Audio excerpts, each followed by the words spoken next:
Ya, untuk pertemuan hari kita membahas mengenai konsep kriptografi. Jadi kriptografi di situ itu sebenarnya ada satu istilah yaitu penerjemahan ya dari proses enkripsi menjadi proses deskripsi. Begitu juga sebaliknya dari deskripsi ke enkripsi. Dari plain text menjadi ciphertext atau dari ciphertext menjadi plain text. Plain text itu teks awal atau teks yang belum dienkripsi. Sedangkan ciphertext itu hasil dari enkripsi teks atau enkripsi dari plain text itu.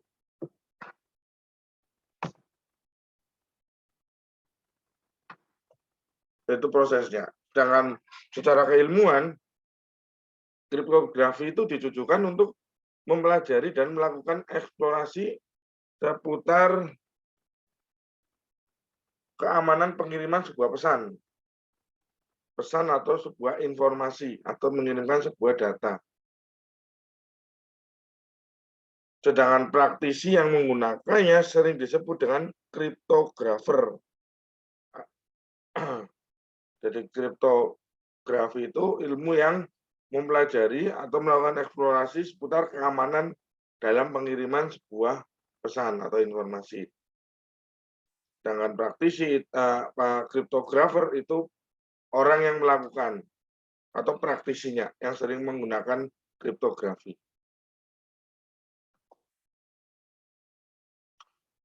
Dengan yang dimaksud kriptografi itu sendiri itu berasal dari kata kriptografi tetap ya dari bahasa Yunani yang merujuk pada secret writing. Banyak digunakan terutama dalam bidang pertahanan dan keamanan. Juga umum diaplikasikan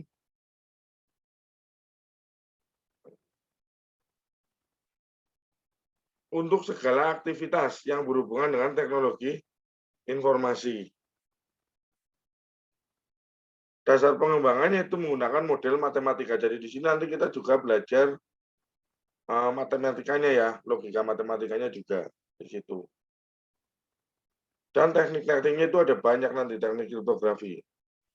Yaitu teknik proses dari enkripsi menjadi deskripsi.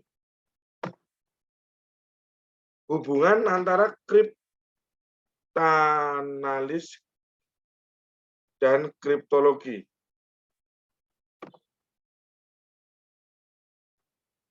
Kriptanalis itu cara yang digunakan untuk memecahkan ciphertext menjadi plain text tanpa mengetahui kunci yang sebenarnya. User yang melakukannya disebut kriptanalis. Jadi proses dari perubahan plain text menjadi ciphertext atau begitu juga sebaliknya itu secara kriptologi itu harus ada kuncinya. Jadi nanti ada sebuah kunci yang digunakan untuk memecahkan pesan atau informasi tersebut yang sudah diubah dari plain text menjadi ciphertext atau sebaliknya. Itu harus ada kuncinya. Sedangkan kriptanalis dia memecahkannya itu tanpa kunci. Sedangkan kriptologi itu studi yang dilakukan untuk mempelajari segala bidang tentang kriptografi dan kriptanalis. Jadi kalau kriptanalis itu hanya khusus untuk memecahkan atau teknik pemecahan ya dari ciphertext dari plain text tanpa menggunakan kunci, dan kriptologi di situ ilmu yang mempelajari tentang semuanya, baik itu kriptanalis maupun kriptografinya.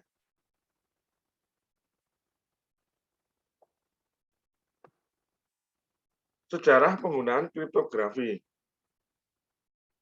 Tentara Yunani pada perang di Sparta ya, 400 tahun sebelum Masehi menggunakan skytel, yaitu atau pita panjang dari daun papirus plus sebatang silinder. Nanti digulung ya, yang digunakan sebagai alat untuk mengirimkan pesan rahasia perihal strategi perang.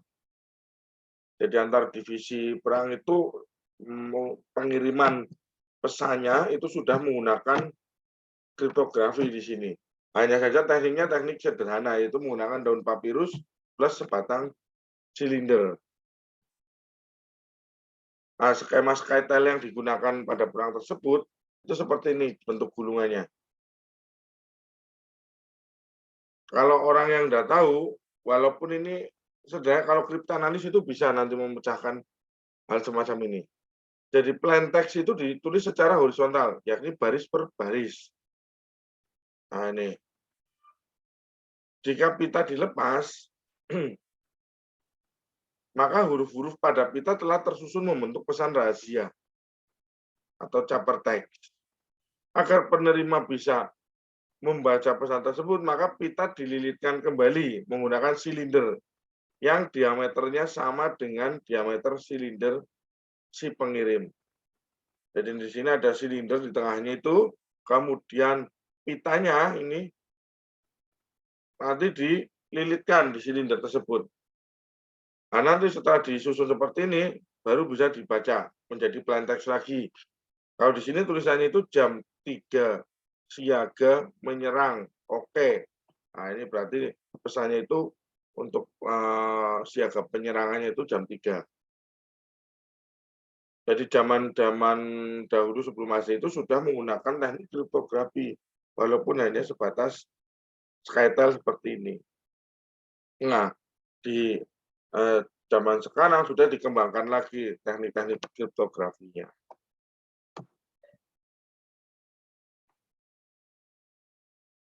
Bidang-bidang yang biasanya mengaplikasikan kriptografi.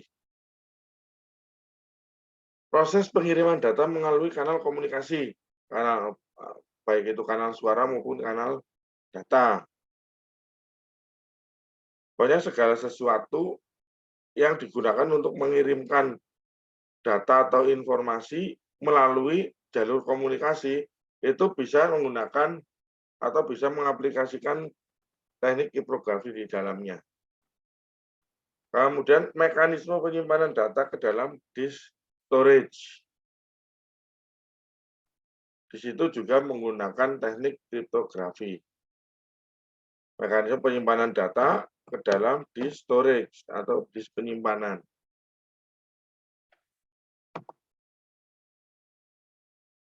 Nah, skemanya gimana? Skema implementasi kriptografinya itu dari ini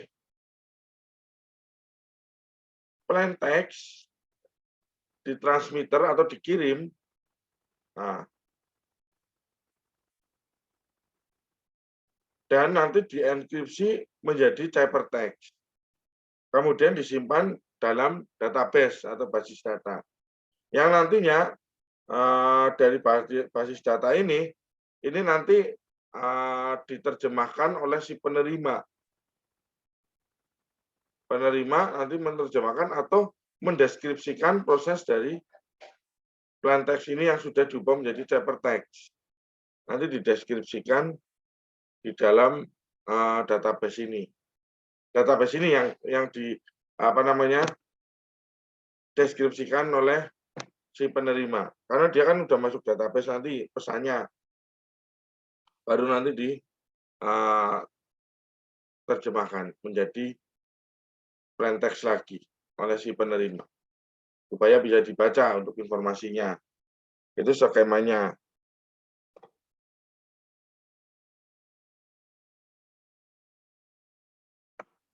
Kemudian ada juga implementasi kriptografi pada image.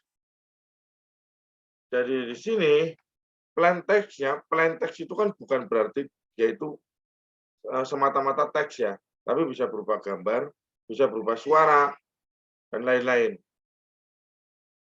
Di sini plain text-nya bentuknya gambar. Gambarnya seperti ini. Ketika diubah menjadi ciphertext, dia akan menjadi seperti ini.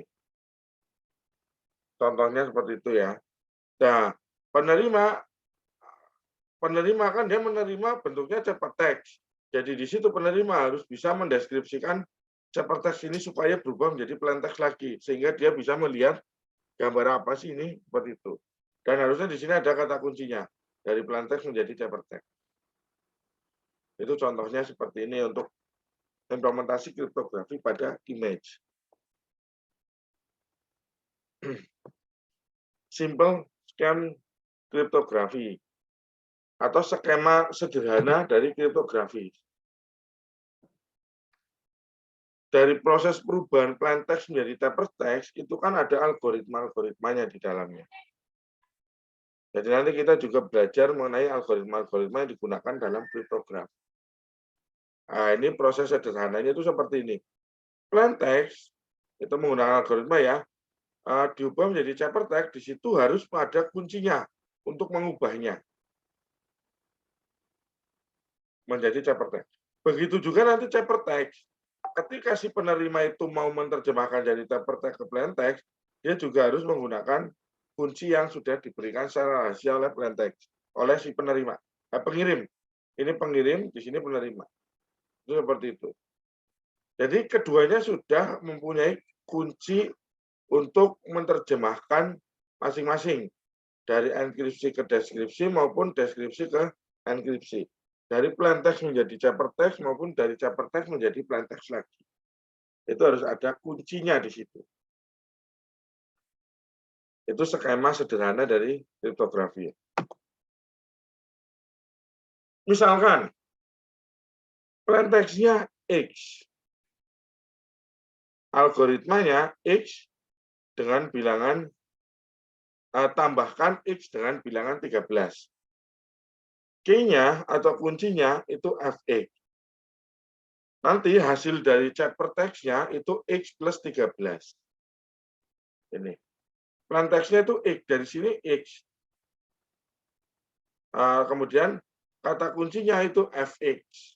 Algoritmanya yang nanti kita gunakan, ternyata di situ tambahkan X dengan bilangan 13. Ciphertext-nya nanti ketika masuk ke ciphertext di sini, penerima itu menerimanya itu X plus 13. Padahal dari pengirim hanya X. Tapi ketika diubah menjadi ciphertext menjadi X plus 13. Ini model sederhananya. Nanti untuk teknik-teknik lebih dalamnya itu bukan di pertemuan hari ini, pertemuan keempat besok. Contoh lagi nih dari plain text menjadi ciphertext. Plain text-nya di sini televisi sudah dibeli. Atau di sini yang di atas itu pengirim ya, di sini penerima. Ketika dienkripsikan menggunakan kunci menjadi ciphertext, itu ketemunya ini. GRIV.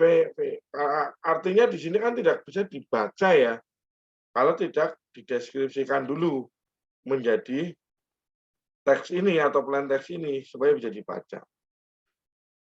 Itu seperti itu.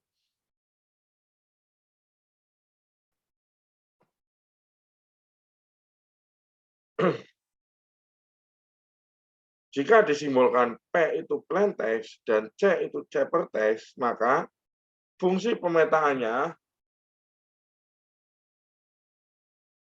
P maka C. Disebut E atau encryption. Dari plain text menuju C atau dari plain text menjadi C itu disebut enkripsi. Atau dituliskan dalam rumus itu EP sama dengan C. Encryption P sama dengan C. Sedangkan dibalik dari ciphertext menjadi plain text disebut dengan D atau description. DC sama dengan P. Ini harus diingat-ingat ya antara plain text dengan ciphertext. Enkripsi dan deskripsi itu beda.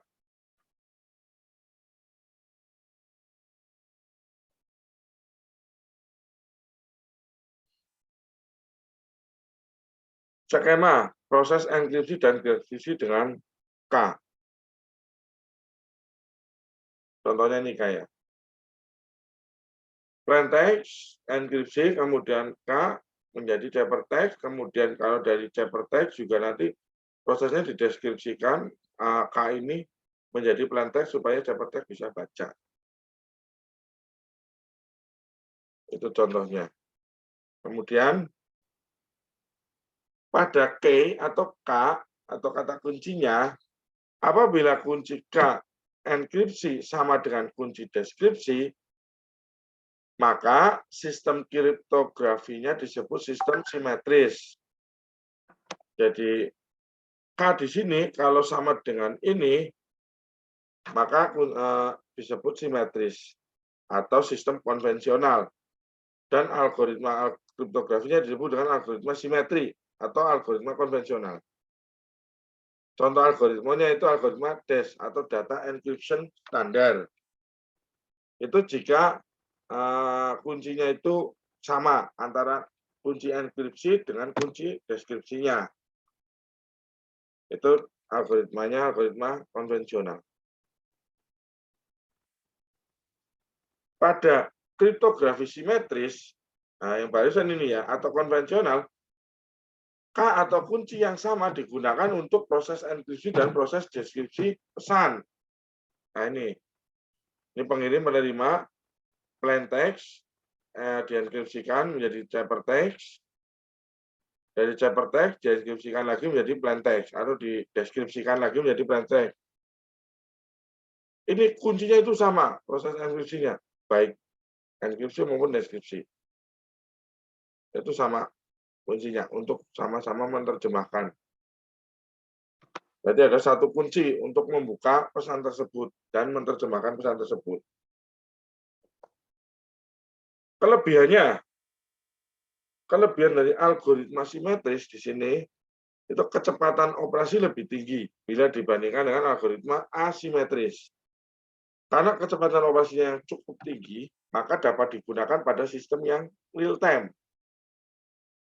Jadi karena kecepatannya itu tinggi atau cepat ya, jadi langsung real time itu bisa kita kirim sekarang, langsung diterjemahkan, penerima langsung bisa mengubahnya. Diterimanya langsung bentuk plain text lagi. Seperti itu.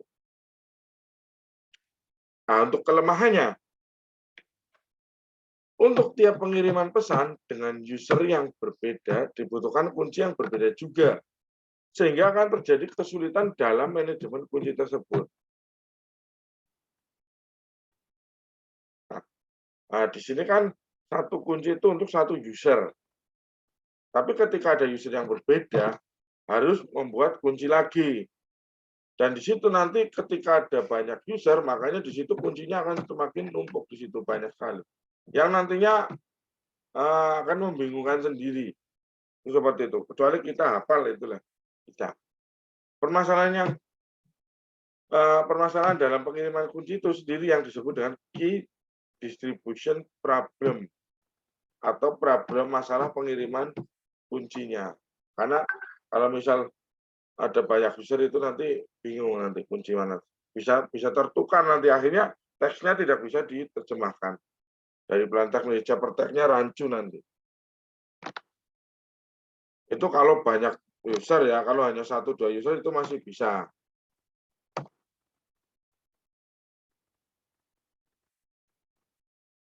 Kemudian yang kedua, pada key yang berlaku sebagai berikut nih, atau kunci enkripsi itu tidak sama dengan kunci dekripsi. Maka sistem kriptografinya disebut sistem asimetris. Kalau tadi simetris, enkripsinya itu kuncinya sama dengan kunci deskripsi. Sedangkan kalau asimetris, kunci dari enkripsi itu berbeda dengan kunci deskripsinya. Atau sistem kunci publik. Dan algoritma kriptografinya disebut dengan algoritma near symmetry atau algoritma kunci publik. Contoh algoritmanya itu algoritma RSA, Rev-Samir Adleman, RSA. Nah, untuk skemanya pada kriptografi asimetris, K1 digunakan untuk enkripsi plain text dan K2 atau kunci yang kedua digunakan untuk deskripsi ciphertext. Jadi ada dua kunci, satu user untuk mengirimkan pesan tersebut.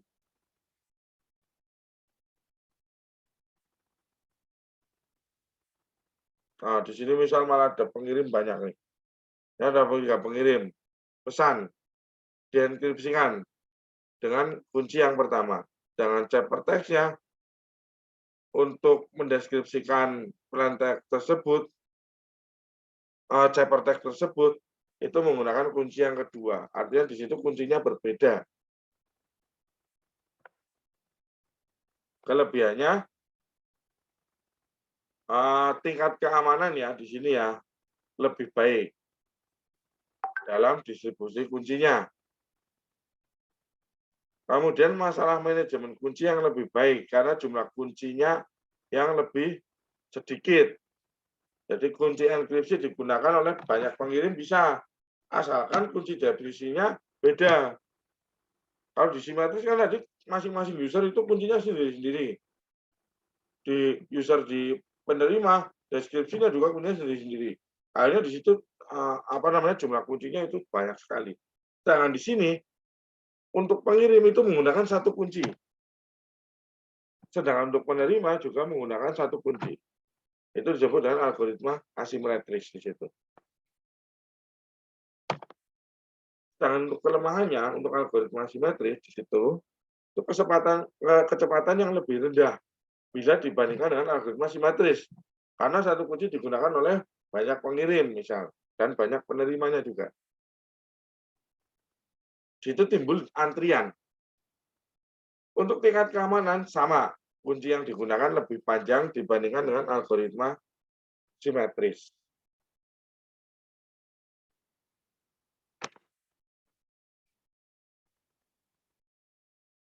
Kemudian tadi sudah ya untuk algoritma simetris dan asimetris.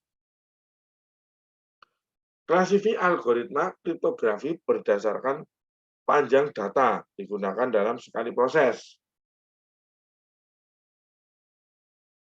Yaitu ada algoritma stream cipher, block cipher, kemudian ada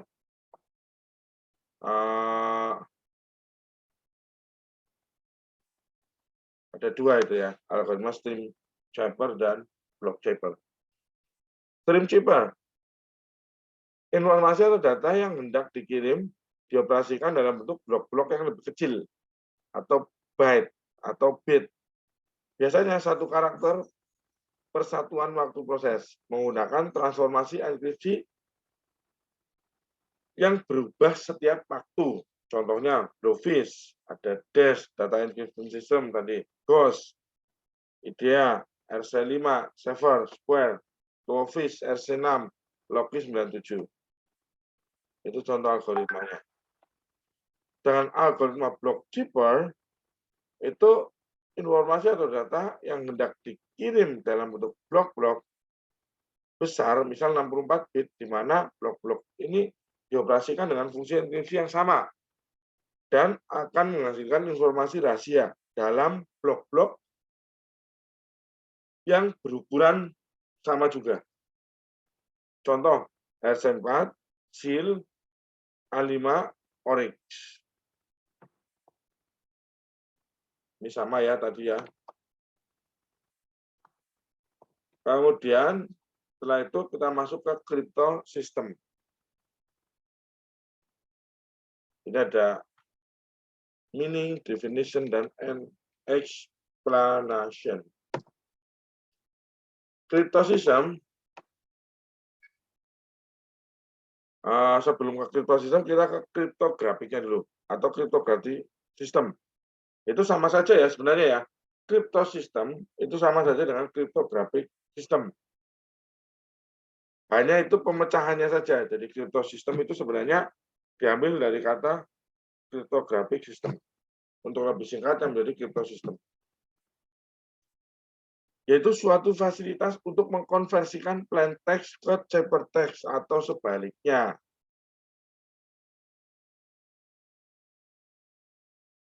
Dalam sistem ini, seperangkat parameter yang menentukan transformasi penciperan disebut dengan set kunci. Proses enkripsi dan dekripsi diatur oleh satu atau beberapa kunci kriptografi. Tetap ya menggunakan kunci di situ, kunci kriptografinya.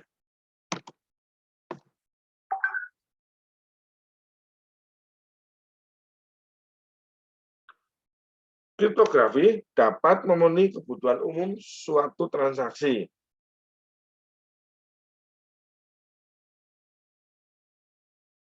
Faktornya apa saja? Yang pertama dari kerahasiaan atau confidentiality dijamin dengan melakukan enkripsi atau penyandian. Keutuhan atau integriti atas data-data pembayaran dilakukan dengan fungsi hash atau satu arah. Jaminan atas identitas dan keabsahan atau authenticity.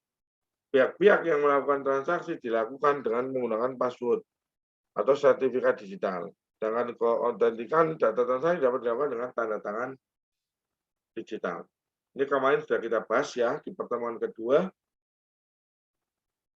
mengenai autentikasi. Kemudian yang keempat, transaksi dapat dijadikan barang bukti yang tidak bisa disangkal. Non-repudiation dengan memanfaatkan tanda tangan digital dan sertifikat digital yang sudah dijadikan sebagai jaminan atas identitas tadi.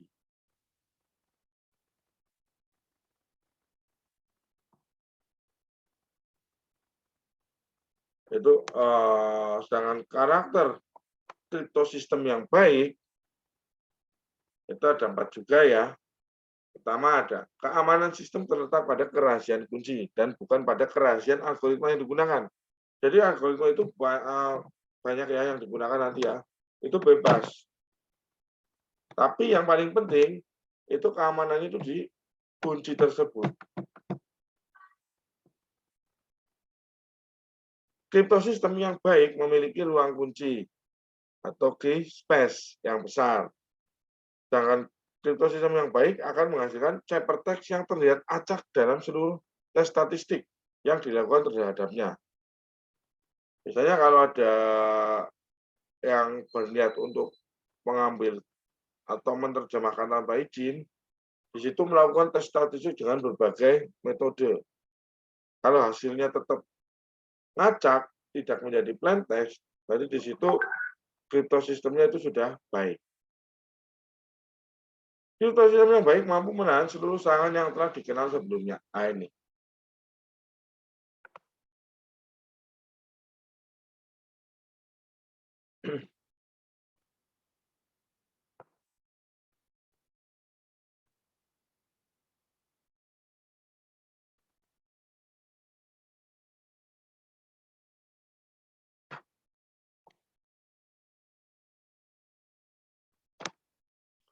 Kemudian macam-macam kriptosistem. Ini juga sama saja ya sebenarnya dengan macam-macam kriptografi tadi. Ada algoritmanya, terutama algoritma simetrik dan asimetrik. Jangan di sini. Itu dua jenis juga, simetrik kriptosistem dan asimetrik kriptosistem. Pada dasarnya sama ya. Kalau di simetrik kriptosistem juga kuncinya itu sama atau kuncinya itu identik. Satu buah kunci dapat pula diturunkan dari kunci yang lainnya. Kunci-kunci ini harus dirahasiakan ya. Oleh karena itulah sistem ini sering disebut dengan secret key cipher system. Jumlah kunci yang dibutuhkan umumnya adalah ini rumusnya. N C2 sama dengan N plus, kali N-1 per 2. Dan N menyatakan banyaknya pengguna. Contoh dari sistem ini adalah data dash atau blowfish. Ini sama dengan yang tadi. Sedangkan untuk asimetrik kriptosistem juga sistemnya atau modelnya itu sama dengan algoritma asimetrik. Kuncinya itu berbeda, ada dua buah kunci. Yaitu untuk satu kunci yang disebut dengan kunci public key dapat dipublikasikan dengan kunci yang lain yang disebut dengan private key atau yang harus dirahasiakan. Bisa di antara enkripsi dan deskripsinya. Contohnya, bila A ingin mengirimkan pesan kepada B, A dapat menyandikan pesannya dengan menggunakan kunci public B. Dan bila B ingin membaca surat tersebut, ia perlu mendeskripsikan surat itu dengan kunci privatnya. Dengan demikian, kedua belah pihak dapat menjamin asal surat serta keaslian surat tersebut karena adanya mekanisme ini. Contohnya tadi sudah juga ya, ada RSA, RC4, kemudian ada SEAL. Kalau ini di sini ada RSA scam dan Merkel-Hellman scam.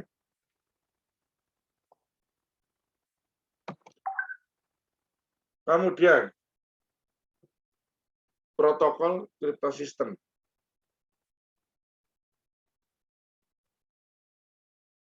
Atau aturan-aturan yang digunakan di situ ya. Cryptographic protokol adalah suatu protokol yang menggunakan kriptografi. Protokol ini melibatkan sejumlah algoritma kriptografi. Namun secara tujuan protokol itu lebih dari sekedar kerahasiaan. Pihak-pihak yang berpartisipasi itu mungkin saja ingin membagi sebagian rahasianya untuk menghitung sebuah nilai, menghasilkan urutan random, ataupun menandatangani kontrak secara bersamaan. Penggunaan kriptografi dalam sebuah protokol terutama ditujukan untuk mencegah ataupun mendeteksi adanya eavesdropping atau cheating.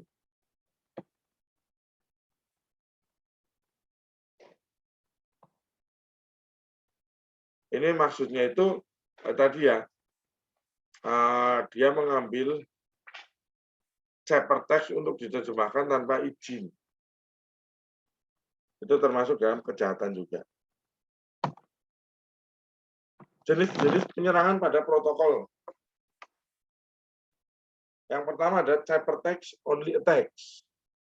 Dalam penyerangan ini seorang kriptanalis, jadi kriptanalis itu bisa jadi jahat, bisa tidak jahat. Kalau yang tidak jahat itu biasanya hanya mengetes apakah kunci tersebut sudah aman atau belum. Bisa dideskripsikan enggak kalau kriptanalis tanpa kunci, seperti itu. Kalau tidak bisa berarti di situ aman. Seorang kriptanalis memiliki ciphertext dari sejumlah pesan yang seluruhnya telah dienkripsi menggunakan algoritma yang sama. Jadi sejumlah pesan itu sudah dikumpulkan, kemudian dienkripsikan yang telah dienkripsi dengan algoritma yang sama, sedangkan kriptanalis itu nanti akan lebih mudah. Karena algoritmanya sama, jadi pemecahannya itu sama. Yang kedua ada known plaintext attack. Dalam tipe penyerangan ini, kriptanalis itu memiliki akses tidak hanya ke ciphertext, cuma pesan, namun ia juga memiliki plaintext pesan-pesan tersebut.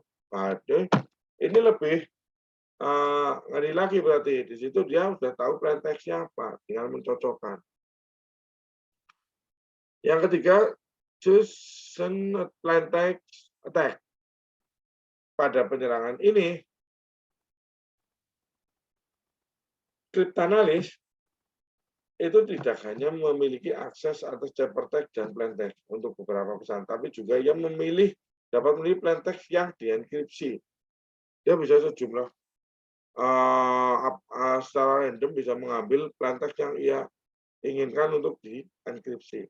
Kalau yang kedua kan dia punya enkripsinya ada, tapi di situ dia harus mencocokkan lagi dengan yang belum dienkripsi. Yang keempat ada adaptive chosen plaintext attack. Penyerangan tipe ini merupakan suatu kasus khusus chosen plaintext attack. Kriptanalis tidak hanya dapat memilih plaintext yang dienkripsi, ia pun memiliki kemampuan untuk memodifikasi. Di situ bisa mengubah pesan berarti di situ. Ini yang paling berbahaya ini. Dia bisa mengubah pesan yang akan diterima oleh si penerima nantinya.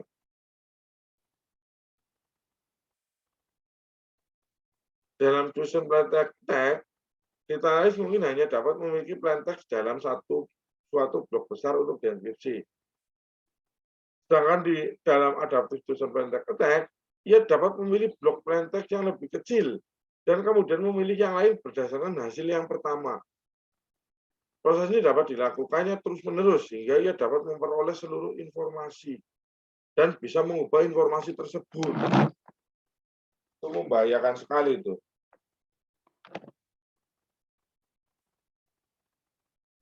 Ini 4 jenis penyerangan pada protokol.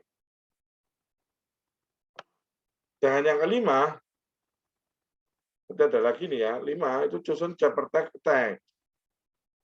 Pada tipe ini, tim analis dapat memilih chapter tag yang berbeda untuk dideskripsi dan memiliki hak akses atas plain text yang dideskripsi. Yang keenam ada chosen key attack. Tim analis pada tipe penyerangan ini memiliki pengetahuan tentang hubungan antara kunci-kunci yang berbeda. Rubber host cryptanalysis mengancam, memeras, atau bahkan memaksa seseorang hingga mereka memberikan kuncinya. Itu bersifat kekerasan atau rubber.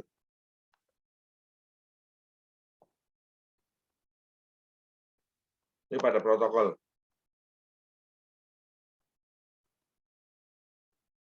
Sedangkan jenis penyerangan pada jalur komunikasi itu kemarin sudah beberapa ya sebenarnya ya. Tapi saya ulangi sedikit.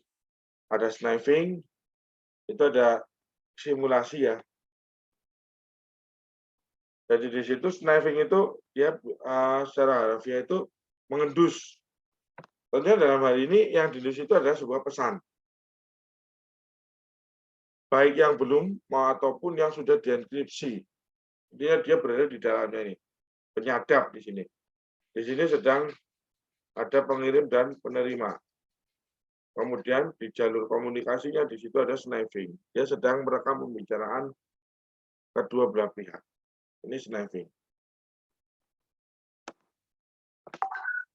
Sedangkan reply attack, jika seseorang bisa merekam pesan-pesan handshake atau persiapan komunikasi, ia mungkin dapat mengulang pesan-pesan yang telah direkamnya untuk menipu salah satu pihak. Ini pesan berulang ya. Biasanya semacam kayak mirip dengan pesan spam yang kita sering dapat di email, banyak sekali pesan yang masuk, kita disuruh klik link dan lain-lain. Yang ketiga, spoofing.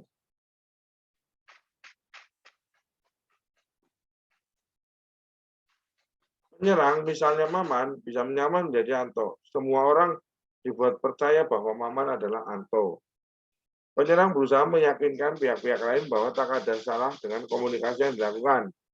Padahal komunikasi itu dilakukan dengan sang penipu. Contohnya, jika orang mau memasukkan PIN ke dalam mesin ATM palsu yang benar-benar dibuat seperti ATM asli, tentu sang penipu bisa mendapatkan PIN-nya dan kopi pita magnetik kartu ATM milik sang nasabah.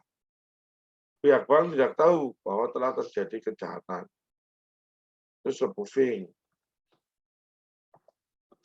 Sedangkan yang keempat, ada man in the middle.